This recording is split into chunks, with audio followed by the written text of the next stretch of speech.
রাশিয়ার অপরিশোধিত তেল আমদানির জেরে দিন দিন ভারত যুক্তরাষ্ট্রের সম্পর্ক আরও তিক্ততায় রূপ নিচ্ছে।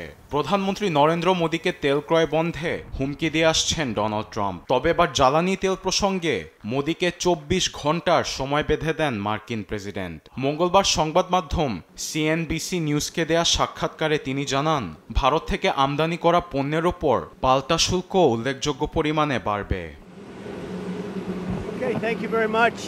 সাক্ষাৎকারে বাংলাদেশের প্রতিবেশী দেশটি ভালো বাণিজ্যিক অংশীদার নয় বলে ট্রাম্প আরও জানান, ভারত আমাদের সঙ্গে অনেক ব্যবসা করলেও তাদের সঙ্গে আমরা কোনো ব্যবসা করি না। রাশিয়া ইউক্রেনে হত্যাকাণ্ড চালানো সত্ত্বেও ভারত তাদের জ্বালানি তেল কিনে আবার তা খোলা বাজারে তা লাভে বিক্রি করছে।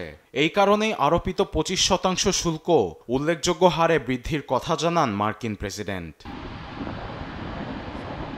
এমন পরিস্থিতিতে ভারতের কপালে পড়েছে দুশ্চিন্তার ছাপ। ট্রাম্পের এমন হুমকি অযৌক্তিক বলে নিন্দা জানিয়েছে দেশটির পররাষ্ট্র মন্ত্রণালয়। এদিকে রাশিয়া ও ভারতের মধ্যে সম্পর্ক জোরদারের লক্ষ্যে মস্কো সফরে পৌঁছেছেন জাতীয় নিরাপত্তা উপদেষ্টা অজিত দোভাল।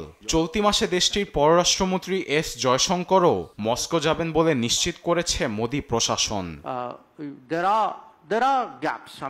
আবার ভারতের পাশে দাঁড়িয়েছে রাশিয়া।